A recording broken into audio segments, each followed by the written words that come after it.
Well, here at Cringe Video Production, it's winding down and Crash Out. It's on its way.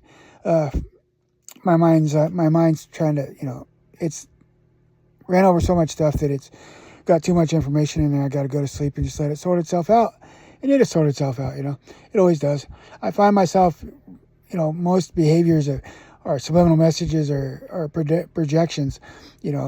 They're learned behaviors, and they're programmed, they're brainwashing that I do over and over and over subconsciously. And I'm catching on that a lot of it is, was put there years ago, that it was repeated behavior for an endorphin dumper, for me to feel something when there's nothing to feel, just to cause chaos.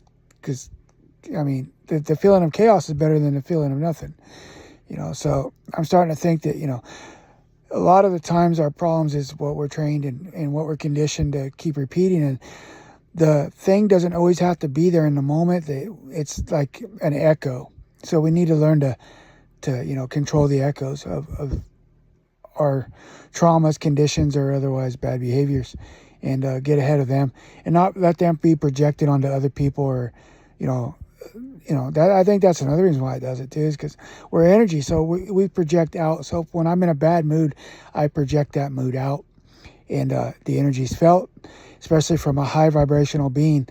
So that's why they trained me to crash out and to feel those. I think I've studied it quite a bit, and to get power, to take power away from it, you got to take power from it. So you got to understand that most everything you do is because you're doing it. But what put it there ain't your fault, but you keeping it there is. So you have to work on it every day. Every day is a new day to get ahead of it and to minimize the damage you're doing, because it's the ripple out effect. And I believe that. I believe that, we create the world around us through what we do, what we say, what we feel, and our vibration. So, and if they can disrupt that, then they control your world. And we have to be good stewards. But with that being said, I'll see you tomorrow at coffee. Today was a good day. I self-reflected, got a hold of some things, and understood a little bit more. But I'm a little further from the truth too, because in it, every time you learn something that's real, it takes you from something that wasn't. And sometimes you feel more lost than found. But that's just the way you do it, I guess. We'll get there one step at a time. We'll see you tomorrow at coffee. Toodles.